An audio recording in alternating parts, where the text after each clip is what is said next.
Alhamdulillah, Alhamdulillahi Rabbil Alamin. Wassalatu wassalamu ala asyrafil anbiya'i wal mursalin wa ala alihi wa ashabihi ajma'in. Ashhadu an la ilaha illallah wahdahu la syarikalah, wa ashhadu anna Muhammadan abduhu wa rasuluh al-mab'usu rahmatan lil alamin basyiran wa nadhira. Faqala Allah subhanahu wa ta'ala fil Qur'anil Karim, a'udzu billahi minasy syaithanir rajim, bismillahirrahmanirrahim. La in syakartum la azidannakum wa la in kafartum inna azabi lasyadid. Shadaqallahul azim wa huwa asdaqul qailin.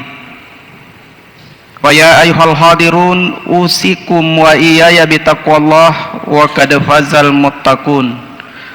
Kaum muslimin, jamaah Jumat yang sama-sama dirahmati oleh Allah, alhamdulillah wa syukrillah.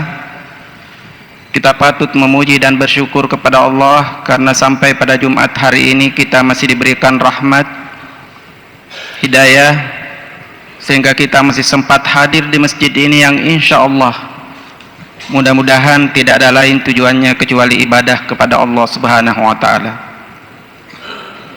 Demikian pula kita tidak lupa bersalawat kepada junjungan Nabi besar Muhammad sallallahu alaihi wasallam. Allahumma salli. Nabi yang telah membawa ajaran agama Islam ini sehingga sampai di tangan kita, dan mudah-mudahan sampai pada hari ini kita masih setia menjadikan beliau sebagai suri teladan dalam kehidupan sehari-hari insyaallah. Jemaah Jumat yang dirahmati oleh Allah, pada kesempatan hari ini Jumat tanggal 17 Oktober yang bertepatan dengan tanggal 25 Rabiul Akhir 1447 Hijriah, khatib hanya ingin menyampaikan satu buah hadis Rasulullah sallallahu alaihi wasallam yang kurang lebih maknanya, alangkah bahagianya, beruntungnya orang yang namanya beriman. Dia akan selalu berada dalam kebaikan sepanjang melakukan dua hal. Yang pertama, kalau ia mendapatkan nikmat, dia pandai-pandai bersyukur. Tapi kalau dia mendapatkan sesuatu yang kurang baik menurut mereka, maka dia cukup sabar. Oleh karena itu, sidang jamaah Jumat yang sama berbahagia, kalau kita bertanya pada diri kita masing-masing, apa sebenarnya yang kita hendaki hidup di muka bumi ini? Maunya kita hidup di muka bumi ini mau bagaimana? Tentu jawabannya adalah supaya baik-baik, supaya senang, supaya bahagia. Apa buktinya adalah terutama kita yang namanya orang beriman atau orang Islam, sepanjang doa kita dimanapun dan kapanpun ketika kita berdoa, ada doa yang selalu kita tutup selipkan, yaitu Rabbana atina fid dunya hasanah wa fil akhirati hasanah wa qina azabannar. Ya Allah, berilah kami kebahagiaan di dunia dan kebahagiaan di akhirat. Kalau akhirat mungkin kita berpikir ke depan, tapi yang paling pertama kita minta di hadapan Allah itu supaya kita bahagia di dunia. Bagaimana caranya menurut hadis Rasulullah tadi? Caranya supaya kita bahagia di dunia, senang di dunia adalah cukup melaksanakan dua hal itu. Yang pertama adalah cukup kita bersyukur, dan yang kedua adalah cukup kita sabar. Sidang jamaah Jumat yang sama berbahagia, yang menimpa, yang ada pada diri kita di muka bumi ini dua, cuma kalau bukan yang baik-baik, yang tidak baik. Kalau yang baik perlu kita syukuri. Kenapa? Karena bisa saja kalau kita anggap itu sesuatu yang baik, umpamanya kita diberikan harta yang banyak oleh Allah tapi kita tidak mensyukurinya, itu adalah sesuatu yang biasanya tidak memuaskan diri. Makanya dalam ayat Al-Quran yang saya bacakan di awal khutbah tadi, la in syakartum la azidannakum wa la in kafartum inna azabi lasyadid. Kalau kalian pandai-pandai bersyukur, insya Allah akan ditambah nikmat. Nikmat yang ditambah di sini tidak bermakna sempit bahwa betul-betul harta itu akan bertambah, tapi termasuk nikmat itu adalah nikmat kepuasan yang diberikan oleh Allah Subhanahu wa taala. Karena betapa banyak orang yang mungkin banyak hartanya tetapi dia tidak merasakan nikmat harta yang banyak itu. Jadi jangan dikira bahwa semua orang yang banyak uangnya, bagus mobilnya, bagus rumahnya sudah bahagia, belum tentu. Makanya mesti dibarengi dengan kesyukuran kepada Allah Subhanahu wa taala. Dan caranya bersyukur kepada Allah Subhanahu wa taala sidang jamaah Jumat yang sama berbahagia itu ada 3. Yang pertama adalah cukup menerima dengan hati.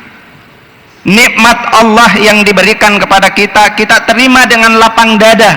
Itulah syukur yang pertama. Kemudian syukur yang kedua adalah melalui dengan lisan. Kita mengucapkan alhamdulillahirabbil alamin, terima kasih ya Allah atas nikmat yang diberikan kepada kita, itu sudah lisan. Dan menurut ulama yang pertama dan yang kedua ini agak mudah kita lakukan. Tapi yang sulit itu adalah yang ketiga, yaitu syukur melalui dengan tindakan atau perbuatan. Paling sederhana saja yang perlu kita syukuri adalah karena kita masih diberi umur yang panjang, kita masih diberi kesempatan kesehatan oleh Allah Subhanahu wa taala sampai pada hari ini, itu perlu kita syukuri. Kenapa kita perlu syukuri? Karena kita masih diberi kesempatan oleh Allah Subhanahu wa taala untuk memperbaiki diri. Kita masih diberi kesempatan oleh Allah Subhanahu wa taala untuk mengisi hidup ini dengan ibadah-ibadah kepada Allah atau perbuatan-perbuatan yang baik. Kenapa? Karena dalam surat Al-Mulk ayat 2 dikatakan huwallazi halaqal mauta wal hayata liyabluwakum ayyukum ahsanu amala. Dialah Allah yang telah menciptakan manusia itu, ada yang sudah wafat, tapi ada juga yang masih hidup. Cuma satu yang mau dilihat, siapa di antara kalian yang paling bagus amal perbuatannya. Yang sudah wafat sudah selesai, kecuali 3 hal. Apa itu yang 3? Ilmu yang bermanfaat, kemudian yang kedua doa anak saleh, dan yang ketiga adalah amal jariah. Hanya itu yang tidak putus. Kalau kita tidak melakukan itu, berarti semua yang putus. Tapi kita yang masih hidup sampai pada hari ini masih diberi kesempatan untuk memperbaiki. Kalau itu masih kurang, itulah yang perlu kita syukuri. Termasuk juga kita yang hadir pada kesempatan hari ini. Apanya yang perlu kita syukuri adalah karena banyak saudara-saudara kita hari ini masih hidup, diberi kesempatan oleh Allah, tapi mungkin karena dia sakit sehingga tidak sempat untuk beribadah. Itu juga yang perlu kita syukuri. Jumat hari ini perlu kita syukuri. Bagaimana cara mensyukurinya? Ya dengan melaksanakan ibadah salat Jumat yang bagus. Kenapa? Karena tidak semua orang sama yang pergi salat Jumat. Hari ini kita sama-sama salat Jumat, tapi dalam hadis dikatakan bahwa Jumat yang paling berkualitas, yang paling banyak pahalanya itu adalah Jumat yang direncanakan mulai dari pagi, mandi sebelum berangkat salat Jumat, usahakan cepat sebelum khatib naik ke mimbar, datang ke masjid, salat sunat, kemudian berzikir. Setelah khatib naik ke mimbar, tidak ada aktivitas yang lain kecuali mendengarkan khutbah, kemudian salat berjamaah bersama dengan imam. Itulah Jumat yang paling bagus. Siapa yang datang setelahnya, semakin telat orang datang, semakin sedikit pahala yang kita peroleh. Tapi sayang di antara kita kaum muslimin banyak yang tidak memperhatikan ini, punya waktu yang luang. Tapi ketika didengar orang azan di masjid, dia baru bilang baru azan pertama. Ketika didengar orang azan kedua, baru azan kedua.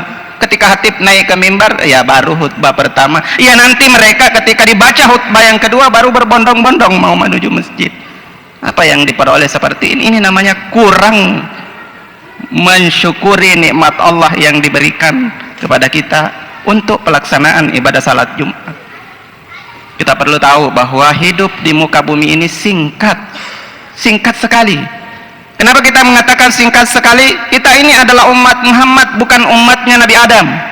Kalau Nabi Adam, ya umurnya 1000 tahun, umatnya juga begitu, mendekati. Tapi umat Nabi Muhammad, kata Rasulullah, umru ummati baina sittini wa sab'in. Umurnya umatku cuma sekitar 60 sampai 70 saja. Singkat. Karena dia singkat, kita perlu memanfaatkan dengan bagus. supaya bisa menjadi manusia yang tadi, ayyukum ahsanu amala, siapa di antara kalian yang paling bagus amal perbuatan. Dan itulah yang dibuktikan oleh Rasulullah sepanjang hidup di muka bumi ini, dari Nabi Adam sampai saat ini yang paling bagus itu Rasulullah Muhammad, padahal umurnya cuma 63 tahun. Kenapa bisa begitu? Ya karena betul-betul dia memanfaatkan hidup ini dengan ibadah kepada Allah Subhanahu wa taala. Sidang jamaah Jumat yang sama dirahmati oleh Allah, itu yang pertama. Kemudian yang kedua, kata hadis Rasulullah supaya kita bahagia ini adalah kalau kita dicoba, diberikan oleh Allah yang menurut kita kurang bagus, kita perlu sabar. Kenapa saya mengatakan yang menurut kita kurang bagus? Ya karena yang menurut kita kurang bagus itu belum tentu kurang bagus di mata Allah. Karena kata Allah, apa yang kamu kira baik belum tentu baik di mata Allah, dan apa yang kamu kira buruk belum tentu buruk di mata Allah. Contohnya, mungkin ada orang yang berpikir bahwa kalau orang diberi harta yang banyak itu bagus, kalau orang hartanya tidak ada mungkin tidak bagus. Padahal bisa saja ada orang yang hartanya banyak membuat dia kufur, ingkar kepada Allah. Ada orang yang karena hartanya sedikit sehingga dia mendekatkan diri kepada Allah Subhanahu wa taala, dan itu pernah dicontohkan oleh salah seorang sahabat Rasulullah. Ada seorang sahabat Rasulullah itu yang ketika dia datang ke masjid itu selalu paling duluan pulang. Kemudian pada suatu hari dia ditanya oleh Rasulullah, kenapa cepat sekali pulang?